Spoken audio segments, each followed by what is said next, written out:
ओम शांति। 22 जून 2026 के बाबा के मधुर महावाक्य।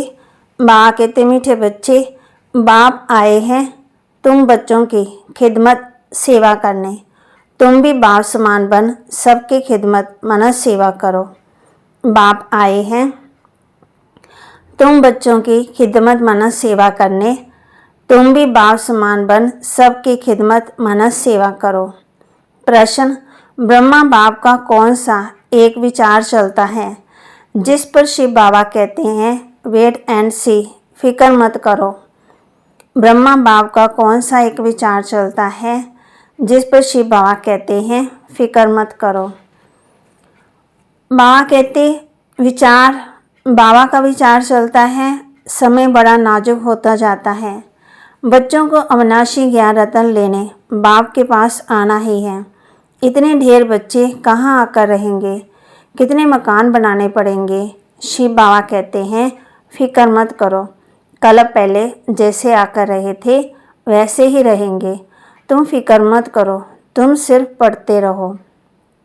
मनमना भाव, तुम्हें कर्मातीत बनने का पुरुषार्थ करना है। गीत, तुम्हें पाके हमने जहाँ पा लिया, जमीन तो जमी आसमां पा लिया। ओम शांति। बाप भी कहते हैं बच्चे ओम शांति, और क्या कहेंगे, बच्चों को कहते हैं बच्चे ओम शांति।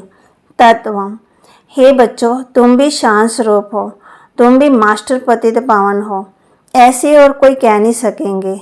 कहा जाता है ना, कहा जाता है, बाबा कहते कहा जाता है जैसा बाप वैसे बच्चे। बाप कहते हैं मैं ज्ञान का सागर हूँ, तुम बच्चे भी जानते हो, जैसे बाबा वैसे हम। तुम बच्चे भी समझेंगे हम मास्टर ज्ञान सागर, गोया नदियाँ ठहरे। सागर के बाल बच्चे भी होंगे ना। बड़ी बड़ी नदियाँ भी हैं, बड़े बड़े तालाब भी हैं, बड़े बड़े सरोवर भी हैं। वह है जड़, तुम हो चेतन, सागर से निकले हुए हैं। कई बच्चे भी इन बातों को समझते नहीं, क्योंकि पढ़ी लिखी तो बच्चियां हैं ही नहीं। शुरू की बात है। बाबा ने एक बार पूछा था चीनी किससे बनती है, गुड़ किससे बनता है, तो बोला लाल गन्ने से गुड़ बनता, सफ़ेद गन्ने से चीनी बनती है। इतनी दादियाँ भोली थी। शुरू के बच्चे, बेचारी पढ़ी हुई तो है ही नहीं, अब तुमको कितनी बड़ी बातें समझाते हैं। पानी के सागर से पानी की नदियाँ ही निकलती हैं। मनुष्य बहुत बढ़ते जाते हैं तो पानी भी बहुत चाहिए, हर एक चीज़ चाहिए। तो तुम बच्चों को उठते बैठते चलते फिरते यही ख्याल रखना है कि हम इस पति दुनिया को पावन बनाते हैं। गीत में भी कहते हैं बाबा हम आपसे विश्व के बादशाही का वर्षा लेते हैं, ये हमसे कोई छीन नहीं सकेगा। 21 जन्म ये राजाई कायम रहेगी। बेहद का बाप आकर के बेहद का राज्य भाग्य देते हैं, राज्य भाग्य चलाने के लायक बनाते हैं, पवित्र बनाते हैं, बुलाते भी हैं हे पतित पावन आओ। ये कोई श्री कृष्ण को नहीं बुलाते, निराकार भगवान को बुलाते हैं। जब कहते हैं हे पतित पावन तो श्री कृष्ण बुद्धि में याद नहीं आता, परमात्मा याद आता है। बाप आकर के हर एक बात समझाते हैं। अभी तुम बच्चे सम्मुख बैठे हो, ये कोई साधु संत नहीं है, तुम जानते हो। निराकार शिव बाबा इस ब्रह्मा तन में प्रवेश कर तुमको पढ़ाते हैं। परम पिता परमात्मा ब्रह्मा तन द्वारा आदि सनातन देवी देवता धर्म की स्थापना करते हैं। विनाश स्थापना के बाद ही हुआ। इससे सिद्ध है कि पुरानी दुनिया में आते हैं। ब्रह्मा द्वारा स्थापना नई दुनिया की, शंकर द्वारा अनेक धर्मों का विनाश। सतयुग में एक ही धर्म था, अभी तो अनेक धर्म हैं। एक धर्म वाले देवी देवताओं की निशानी चक्कर आदि है। इन लक्ष्मी नारायण को कहते ही है ना विश्व का मालिक, स्वर्ग का मालिक, सो विश्व का मालिक हो गया।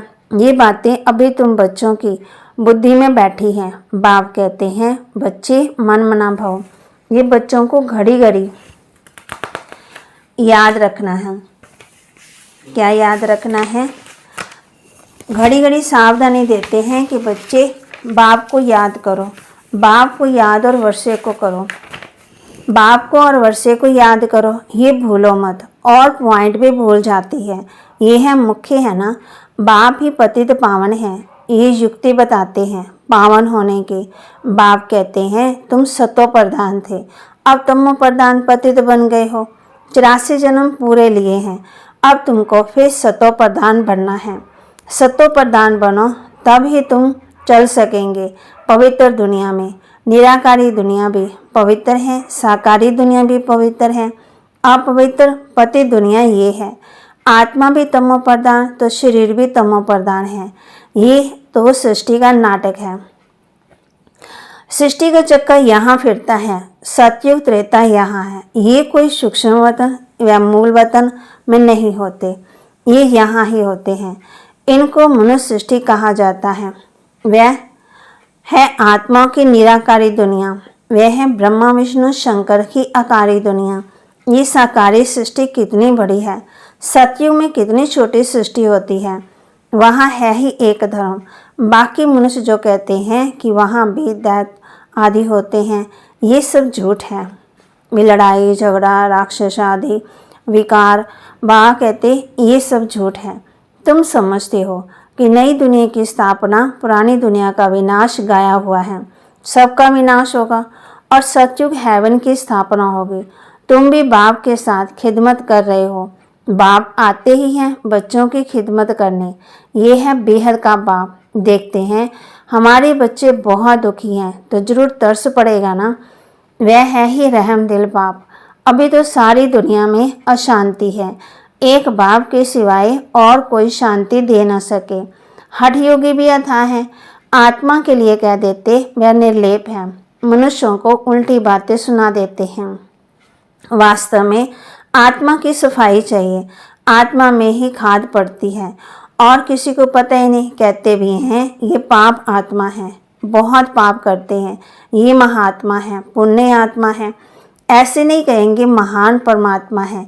सन्यासियों के लिए कहेंगे पवित्र आत्मा है, क्योंकि सन्यास किया हुआ है। अब बाप समझाते हैं आत्मा को पवित्र बनाने वाला सिवाय एक परमात्मा बाप के और कोई हो ही नहीं सकता। पति दुनिया में पावन आत्मा कोई हो न सके। धीरे धीरे वृद्धि होती जाएगी। अभी सैंपलिंग लगता है ना। ये तो छोटे छोटे मंत्र पंथ आदि डालियाँ हैं, उनमें कोई मेहनत थोड़ी लगती है। अनेक प्रकार के मंत्र देते हैं, किस्म किस्म के मंत्र देते हैं। ये भी वशीकरण मंत्र हैं जिससे तुम 5 विकारों पर जीत पाते हो। राम राम का मंत्र जपते हैं। बाप कहते हैं मुझे याद करो तो तुम्हारे पाप नाश हो जाएंगे, तुम पवित्र आत्मा बन जाएंगे। याद को ही योग कहा जाता है। भारत का प्राचीन योग बहुत मशहूर है। इस योग से ही तुम विश्व पर जीत पाते हो। भारत का राजयोग बहुत नामी ग्रामी है, ये बाप के सिवाय और कोई सिखा ना सके। तुम हो ब्रह्मा कुमार कुमारियाँ, बीके तो यहाँ ही होंगे। प्रजापिता ब्रह्मा के बच्चे तो जरूर ब्रह्मा के साथ ही होंगे। ब्राह्मण कुल भी जरूर चाहिए। इसको कहा जाता है सर्वोत्तम, ऊंचे से ऊंचा ब्राह्मण कुल। अभी तुम ब्राह्मण हो, फिर उथल खाएंगे, बजोली खेलते हैं ना। शूद्र से ब्राह्मण बने, फिर देवता क्षत्रिय। तो अब बात समझाते हैं मीठे मीठे बच्चों, बहुत थोड़ी बात है, बाप की याद में रहो। ये भी तो बुद्धि में है ना। बाबा हमको 84 जन्मों का राज बता रहे हैं। 84 लाख अथवा 84 जन्मों का हिसाब तो चाहिए ना। कोई को पता ही नहीं, 84 लाख का तो हिसाब कोई बता ना सके। 84 जन्म का चक्कर लगाते हैं। आत्माएं ऊपर से आती हैं पार बजाने के लिए। सतयुग से लेकर कलयुग अंत तक आती ही रहती हैं। हर एक अपना अपना पार बजाते रहते हैं। इन बातों को मनुष्य मात्र नहीं जानते हैं, एक बाप ही जान सकते हैं। मनुष्य को कभी परम पिता गॉड फादर नहीं कहा जाता। गॉड फादर कहने से फिर निराकार शिव तरफ बुद्धि जाती है। जीव आत्मा का बाप तो होगा ना। आत्मा एक शरीर छोड़ दूसरा लेती है। निराकार बाप का नाम है शिव, तुम्हारा भी एक ही नाम है आत्मा। फिर शरीर में भिन्न भिन्न नाम पढ़ते हैं। परमपिता परमात्मा भी शरीर में आकर ज्ञान सुनाते हैं। शरीर भी थोड़ी सुनाएंगे। तो बाप समझाते हैं कि इनका तो अपना नाम है, मेरा शरीर का कोई नाम नहीं है। मैं जन्म मरण के चक्कर में नहीं आता हूँ, मैं इनमें प्रवेश करता हूँ। इनको भी मालूम नहीं पड़ता, कोई तिथि तारीख नहीं है। हाँ, मैं कल्प के अंत अर्थात रात में आता हूँ। अभी रात है ना, ये है ही पतितों की दुनिया। मैं आता हूँ पावन दुनिया अर्थात दिन बनाने। ये भी नहीं जानते कि बाबा ने कब प्रवेश किया। हाँ, विनाश शास्त्रकार किया। बहुत ध्यान में जाते थे, वह कोई तिथि तारीख वेला नहीं निकाल सकते। श्री कृष्ण को भी पूछते हैं, उनका रात्रि को जन्म दिखाते हैं, किस समय कितने मिनट आदि सारा निकालते हैं। बाप कहते हैं, मैं तो हूँ ही निराकार। जैसे और मनुष्य जन्म लेते हैं वैसे मेरा जन्म थोड़ी होता है। मेरा तो दिव्य अल्लाह के जन्म है। मैं इनमें प्रवेश करता हूँ फिर चला जाता हूँ। बैल पर सारा दिन सवारी थोड़ी करते हैं। मुझे जिस समय बच्चे याद करते हैं मैं हाजिर हो जाता हूँ। बाबा कहते हैं, बाप आकर बच्चों से मिलते हैं, गुड मॉर्निंग करते हैं। जैसे मनुष्य एक दोस्त से मिलते हैं, राम राम और नमस्ते कहते हैं। ये तो रूहानी बेहद का बाप समझाते हैं। मैं तुम सब बच्चों का बाप हूँ, तो शिव बाबा के संतान सब तुम सब आत्माएं भाई भाई हो। ये खुशी का पारा चढ़ना चाहिए। बेहद का बाप आया हुआ है, हमको बेहद का वर्षा दे रहा है। बच्चों को देख बाप को भी खुशी होती है। ढेर बच्चे हैं, बच्चे जानते हैं हमको बाबा स्वर्ग का मालिक बना रहे हैं, राजाई देते हैं। प्रजा भी तो कहेगी ना हमारा राज्य। जैसे भारतवासी कहते हैं ये हमारा भारत देश है, राजा प्रजा दोनों कहते हैं हमारा देश है। तुम बच्चे नरकवासी हो फिर स्वर्गवासी बनेंगे। बाप और वर्षे को याद करना है और कोई तकलीफ बाबा नहीं देते हैं। रहना भी घर गृहस्थ में है, यहाँ आकर के थोड़ी रहना है। सब यहाँ भाग कर आए तो इतने सबको बाबा कहाँ रख सकते हैं। इतने सब ढेर बच्चे एक ही बार कैसे इकट्ठे हो सकते हैं। सब सेंटर्स के बच्चे एक ही बार इकट्ठे मिल कैसे सकते हैं। कहाँ ठहर सकेंगे, मुश्किल है ना। दिन प्रतिदिन बच्चे वृद्धि को पाते रहते हैं, इसके भी कुछ युक्ति रचनी पड़े। ये सब आस पास वाले मकान लेने पड़ेंगे। शुरू की बात है ना, बाबा बच्चों को कह रहे मकान वालों से पूछेंगे कितना मांगते हैं। समय पर तो लेना ही पड़ेगा, पैसे की तो कोई बात ही नहीं है। समय बड़ा नाजुक होता जाता है। बाप और बच्चे दोनों अविनाशी हैं। अविनाशी का जन्म बच्चों को देते हैं, बहुत ढेर बच्चों को आना होगा।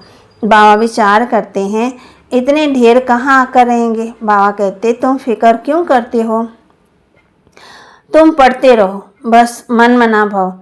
तुम बच्चों को ये ख्याल में रखना है कि अभी हमको कर्मातीत अवस्था में जाना है, सत्तो प्रधान बनना है, याद से ही पावन बनेंगे। बाबा बात तो बहुत सहज बताते हैं, अति सहज है, सिर्फ बाबा को याद करना। देखो गाय के बच्चे को जब माँ की याद आती है तो उनके पास दौड़ा दौड़ा जाता है।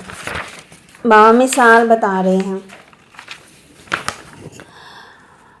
तो बाबा कहते वह तो है ना जानवर। तुम बच्चों ने भी रड़ियाँ मारी है ना, बहुत भक्ति की, बहुत पुकारा, आगे चल बहुत चलाएंगे, बहुत याद करेंगे। तुम बच्चे तो अब जानते हो कि बाबा आया हुआ है, विनाश तो होना ही है, नेचुरल कैमिटीज़ भी आनी है। सब आपस में लड़ने झगड़ते रहते हैं, कितना खर्चा कर बम बनाते हैं, बहुत पैसा जाता है, खर्चा तो होता है। इतना खर्चा कहाँ से लाएं, डरते भी हैं मौत से, फिर भी बम बनाना बंद नहीं करते। बम की लड़ाई चलेगी ना, अभी बनाते ही ऐसे हैं। जो बम गिरे और सब मनुष्य मर जाएं, चीज़ बनाने में पहले टाइम लगता है, फिर तो मिनट मोटर। बाप कहते हैं जल्दी जल्दी बनाते जाते हैं, बम के कोई थोड़े बनेंगे क्या। तुम बच्चे जानते हो इस पुरानी सृष्टि का विनाश होना है, अब बेहद के बाप से वर्षा लेना है। गीता में तुम भारतवासियों का, देवी देवताओं का धर्म का शास्त्र है ना, बाकी तो छोटे छोटे हैं, उनका कोई गायन नहीं। ब्राह्मण धर्म है सबसे ऊंचा, ब्राह्मणों का काम है कथा सुनाना, सुनना और सुनाना। तुम कह सकते हो कि हम ब्रह्मा कुमार कुमारियां हैं, ब्रह्मा के बच्चे हैं, हमको डाडे का वर्षा मिल रहा है।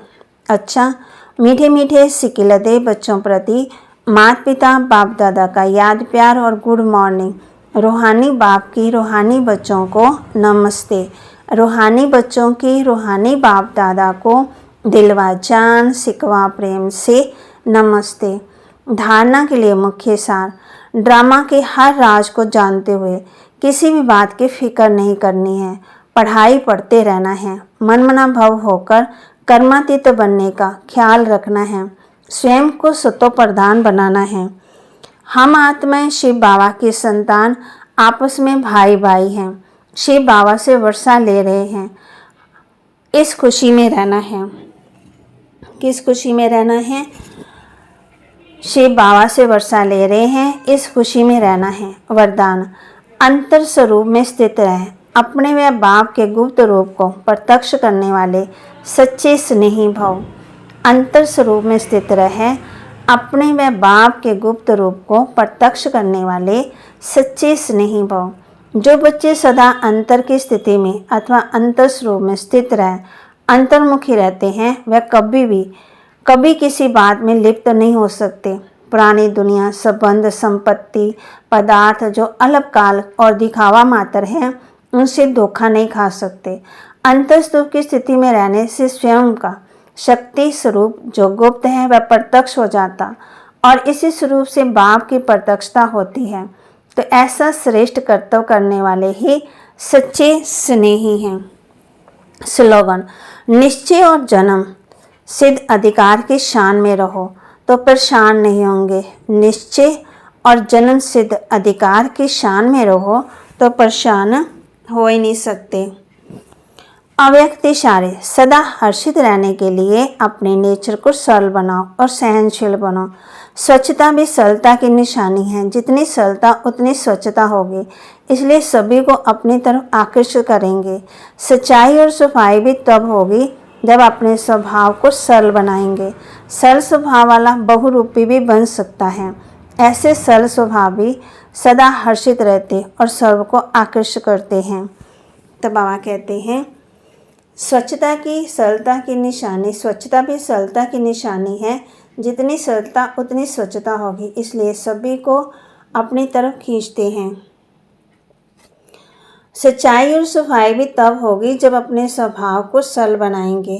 सरल स्वभाव वाला बहुरूपी भी बन सकता है। ऐसे सरल स्वभावी सदा हर्षित रहते हैं और सर्व को अपनी तरफ आकर्षित करते हैं। तो बाबा के महावाक्य को लाइक करें, शेयर करें, सब्सक्राइब करें और अपने जीवन में ज़रूर धारण भी करें। ओम शांति।